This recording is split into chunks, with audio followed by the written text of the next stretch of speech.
And basically, you have also done personalized exercise prescription algorithms based on these studies and your knowledge. Could you tell more about those? Yeah, like everyone's career, if you stay in it long enough, which I have, it's an evolution. And again, my major advisor at the University of Connecticut always inspired his teachers to get involved with the American College of Sports Medicine. And my involvement began, with a local chapter. I became involved nationally, and I taught at certification workshops. They no longer have them because they're done virtually and with electronic exams now. And never dreamed that one day I would be asked to be involved with the writing of the ACSM Guidelines for Exercise Testing and Prescription, which is the gold standard text for anyone conducting exercise program and exercise testing in the world. And in fact, now they've been translated to 5 languages. And so Dr. Walt Thompson asked me to be an associate editor of the 8th edition. And then the stipulation was, once you had experience as an associate editor, in the next edition, you could be appointed a senior editor, which I was. So I was also senior editor of the 9th edition. And in the 8th edition, I introduced the FIT principle of exercise prescription, which stands for the infrequency, intensity, time and type of exercise. And why I developed that principle is when I was teaching in the workshops for the health fitness trainer, there was the exercise test technologist, the clinical exercise physiologist. I saw the students were very confused about what to do when a person presents with multiple cardiovascular risk factors, chronic diseases, and health conditions.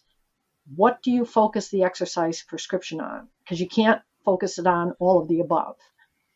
And so now, as you're aware, in each edition since the 8th edition, and now position stands in the college, and not just the college, other professional organizations, frame the exercise prescriptions or the exercise plan or the exercise recommendation by the FIT principle.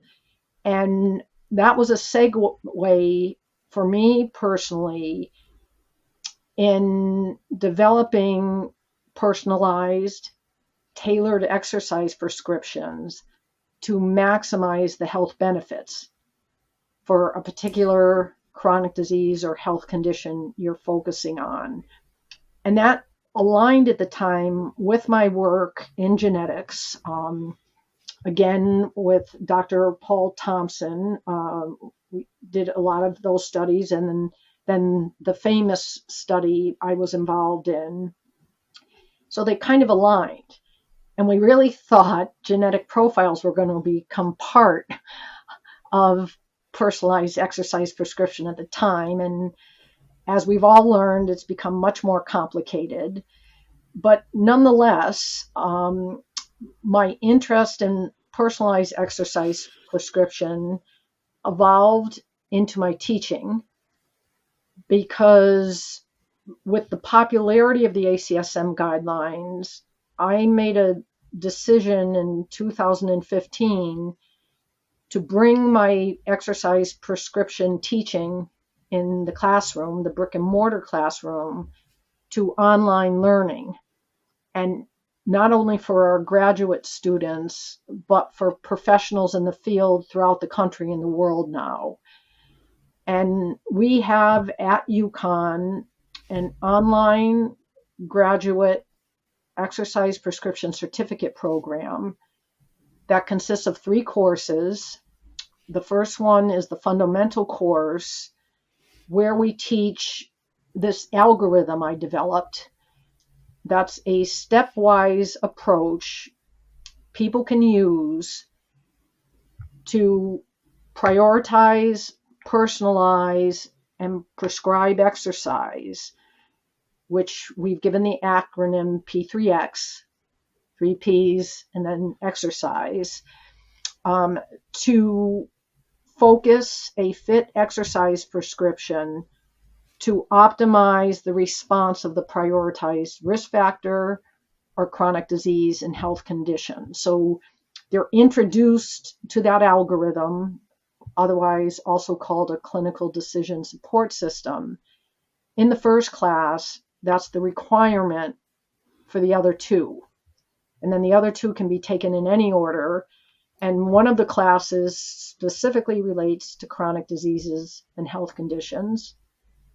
And then the other class is special topics and exercise prescription. And, every time I offer the classes, the topics rotate. We have invited guests. And one of my premises in putting this program together, which has become quite popular, is that the students are learning from the best in the field. Because I do have guest lecturers. Carol Garber, who's a past president of ACSM, lectures on the exercise prescription guidelines for healthy adults. Mike DeShanes, who's been very involved in writing the resistance training recommendations for ACSM, provides a model on our module on resistance training. And then there's other experts from UConn that have graciously donated their time over the years. Dr. Jackie Van Heest talks about children and adolescents, and then Dr. Nancy Rodriguez, who's internationally known on sport nutrition, is also a guest lecturer. And so where that is all gone now is this algorithm I've spoken of to you.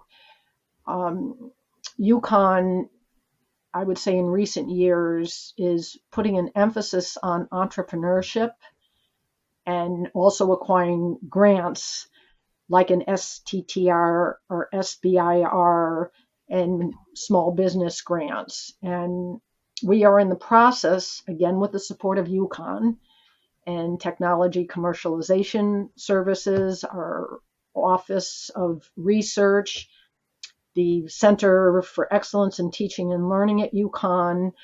We've all worked together that we're in the process now, fingers crossed, of taking this algorithm to commercialization in the form of a mobile app.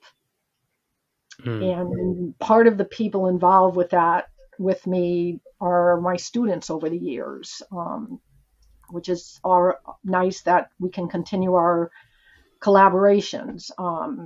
Dr. Greg Ponza, who works at Hartford Hospital, received both his master's and PhD with me as his major advisor. And Dr. Maggie Guidry was a student who graduated from Kinesiology in 2004. And we're all working together on trying to bring this mobile application to market. Yeah, sounds very interesting. And if we talk a little bit about the algorithm, maybe it's easy to talk through the app that you are developing. Mm-hmm. So how much do you need basic information to fill in that you get an output? Could you go stepwise? What is asked first, and how does it go from there? Ali, that's a great question, and I would like to say up front that when the vision for the app is that it will take someone with little knowledge in exercise prescription to actually generate and produce a prioritized fit for a patient's cardiovascular disease risk factor that posing the greatest risk. And that's what we're testing out now. So little training is needed.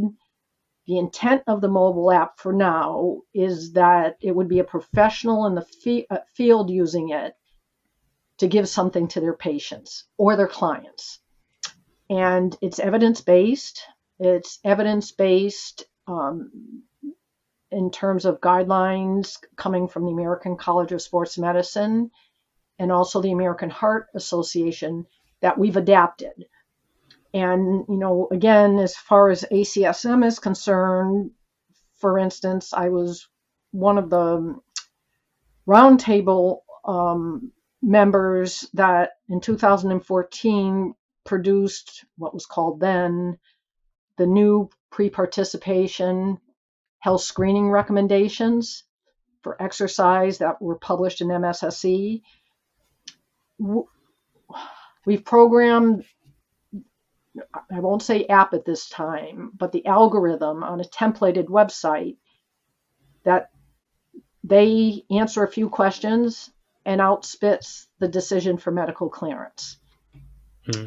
Then we profile the patient or client's cardiovascular disease risk factors and plug them into an adapted version of the American Heart Association's Life Simple 7, and out comes the prioritized risk factor. Now, if there's a tie in risk, then we might have to go to the ACSM strategies for people that present with multiple chronic diseases and health conditions to break the tie.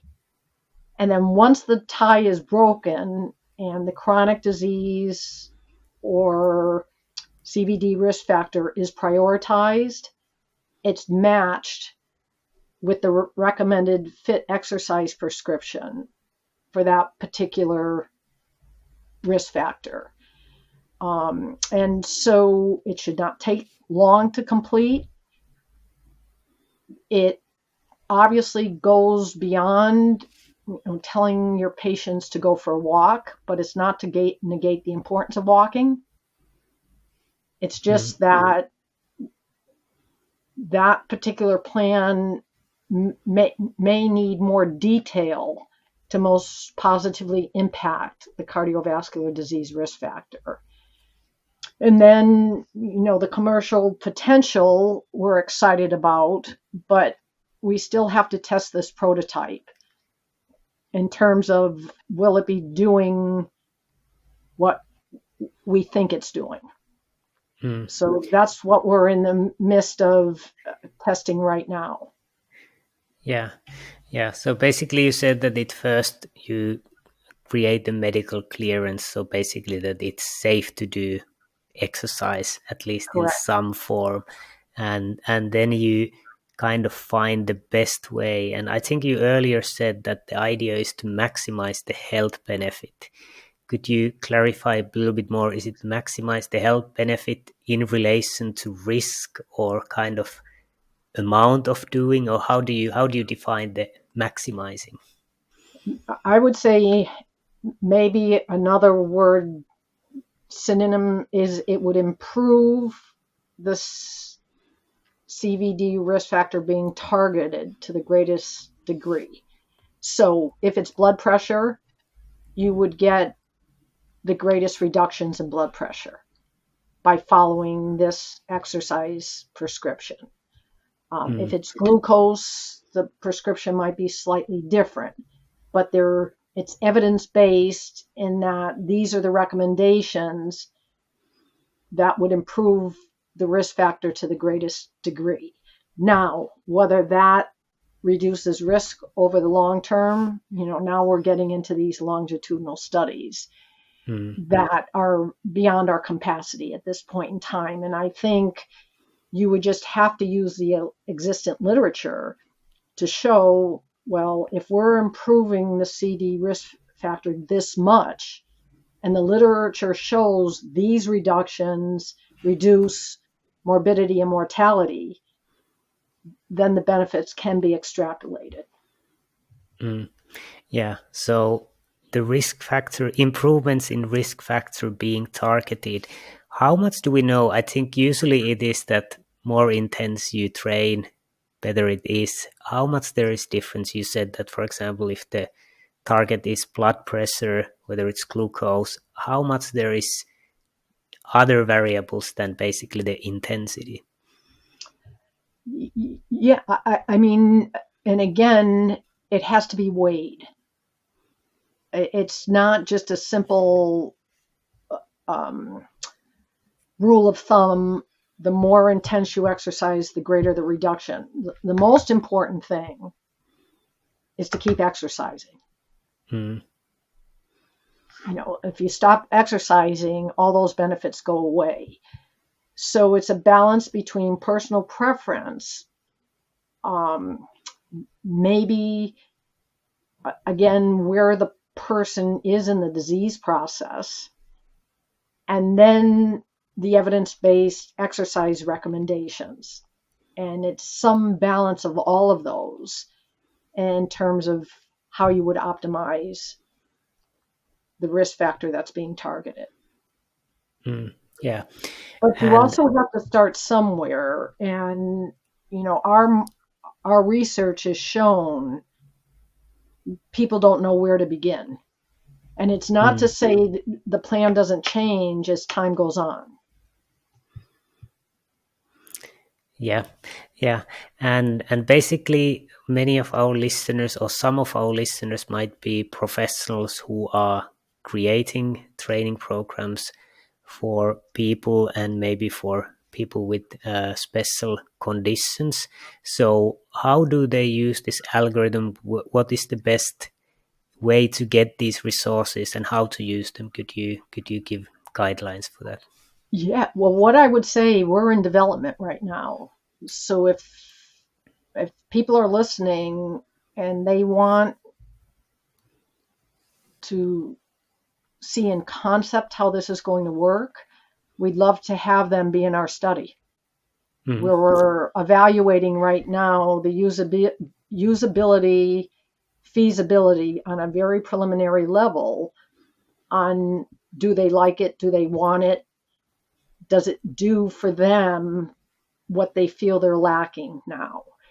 And really, that is where we are. So I would just encourage anyone that's interested in this to contact me. And the first step would be to get their feedback on what they think about the tool. Yeah, sounds good. And I assume this online course, that's already online and in use. So who is it for, and how people can take, and what kind of certification they get doing it? Yes. Well, anyone with a bachelor's degree can enroll. It is 3 courses, 3 credit courses. So you would come out with a certificate from the University of Connecticut that you've completed these 3 courses in the exercise prescription certificate program.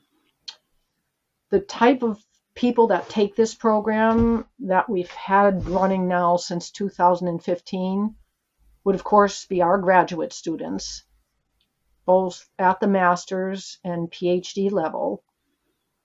But when I first put this together, the real audience we were trying to target are professional students that need more training in exercise prescription from some of the best in the world.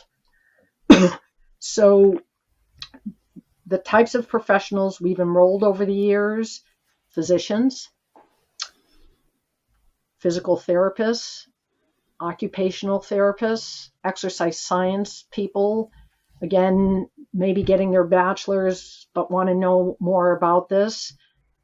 We've gotten educators in higher education, personal trainers, and also there's a contingency of people that are in totally other fields like finance, and they don't want to do that anymore. They want to go back to their love. And we've graduated a contingency of people changing careers. And then some people, it's a segue from one degree to the other. So they use the certificate program to enhance their knowledge. But other things I do for the students graduating from the program is I write them letters of recommendation, for instance. And there is one student now. She came in with her PhD in education, curriculum development, had this love for exercise, took the certificate program, use that and my recommendations and others to acquire a DPT. And she is now an instructor of the undergraduate exercise prescription programs we offer at the University of Connecticut. And she's also pursuing possibly going into an academic career in some exercise related field. So it just, there's a smattering of people, and that is one of my favorite part of teaching this certificate program, is it is just so enhanced by the different perspectives. And the people that don't have a background in exercise science are also oftentimes very nervous about coming into it, and sometimes they end up being the best students because they're so motivated to learn and they love the subject matter and they embrace it.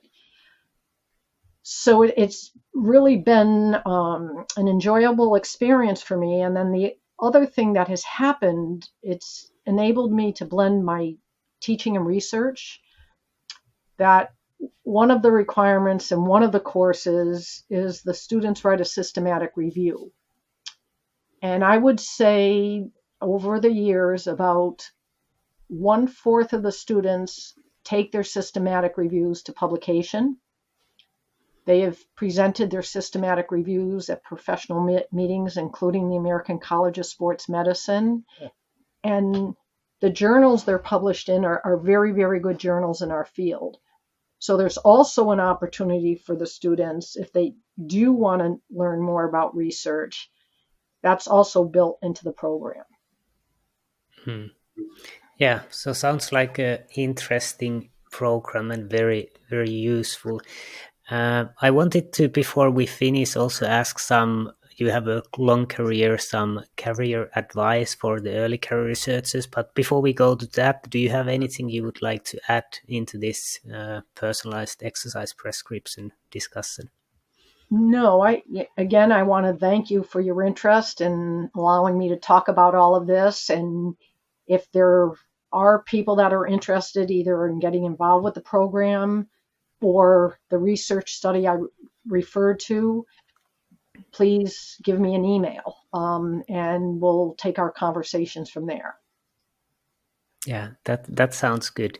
So you have a long career in academia, and we have many early career researchers as listeners. What would be your advice for early career researchers how to build their research career? Yeah, that's a very good question. And, I do get that asked periodically. And I mean, one thing, and I'm sure you've seen it as well, and I do say this to people, for whatever the reasons, life can get in the way. People will change their careers much more frequently today than when I was coming up through the ranks. And I have seen a lot of people come and go in the field. And some of the people that have left, very, very bright, could have succeeded at any level. And so why does that happen, besides the typical things that can happen in terms of why people change their careers? The thing that has kept me in the field as long as it has, I think there's a couple things. The first is we get into the field for our love of sport and science. And don't underestimate how that can motivate you through the ups and downs of what we go through as any profession. And that you have this intrinsic love for what we're doing and what we're studying. And in some respects, we get to play and we get paid for it. And there's not all types of professions that you can say that. So I think that's a real plus of our profession. I mean, the other thing, and I've been seeing very, very successful people, and I think one of the universal requirements beyond just this intrinsic love for what we do, is they do work very hard.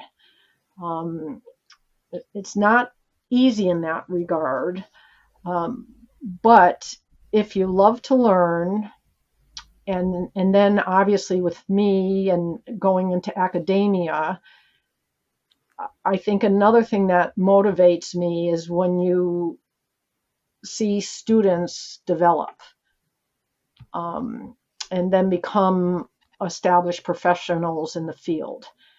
And it's not always easy to get there.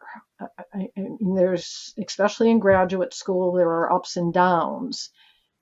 But if you have that goal, don't lose sight of it. And with some hard work, and then your mentors become very important too. And right alignment, it's a great field to be in.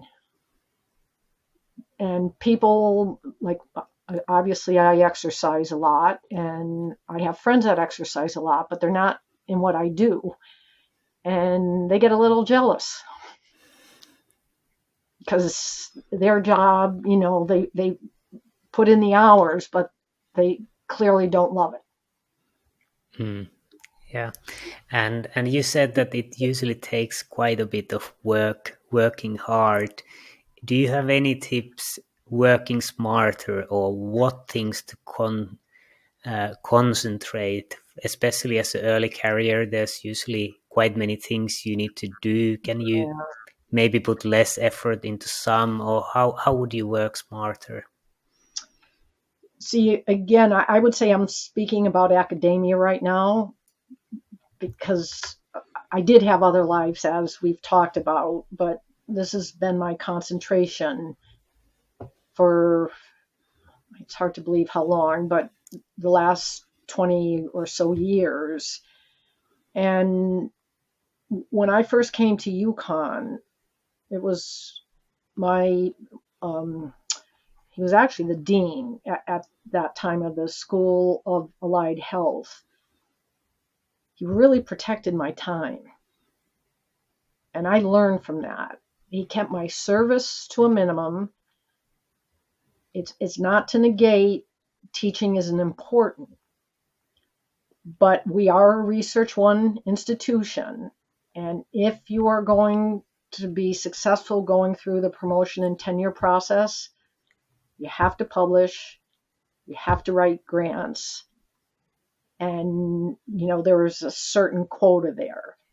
So, and even the young faculty members I mentor at UConn, I'll spend time with them talking about their balance. And when I can see them getting too diversified, I reel them back in. And, hopefully young people entering the field can align with someone that can do that for them. Because it is so easy to get distracted and not be able to truly get confused. So I just think the focus on doing what you need to do is very important to keep telling yourself. Yeah, that's a good point. And before we finish up, last question about tips for grant writing. How do you write better grant proposals, or get better ideas for your grant proposals? How to get funding? What would be your tip? Yeah, but again, sometimes, and I mean, it happened to me. A little bit was serendipity, but I come to UConn, and Paul Thompson comes to Harvard Hospital. We're 20 miles down the road. And I get, that's how it began to happen. And, there's some people at UConn that I've now collaborated with for a very, very long time. And it developed through conversations and mutual interests. We are fortunate at UConn, and other universities, I think, have similar institutes or centers. But we call it InChip. They have great pre-award assistance. One of their missions is to connect people with like ideas. and they have workshops, they have programs, and in fact, a grant that was we just received in collaboration with Yale University and Dr. Declan Berry. I met Declan, I hate to say it, that was about 10 years ago through InChip. We tried the first time. One was scored favorably. It didn't work. We kept trying, and that's my other thing. Just keep writing, keep trying. And we were finally awarded a 5-year grant together. But if you can also seek out these people at the university and these support systems and read grants that have been successfully funded, that all helps. And then if you're fortunate enough to get in a situation where there's a very productive person that's willing to take people under their wing with common interests, then you're golden. Because you start getting pulled along, and then eventually you're going to become more and more a champion of the group. Yeah, I think those are great advice, especially reading the grants application that have been successful, if you can get access to those. But yeah, we have discussed 1 hour, so I think it's time to wrap up. This was really nice discussion, so thanks for taking the time for this podcast, Linda. Oh, thank you for your interest and all your great questions.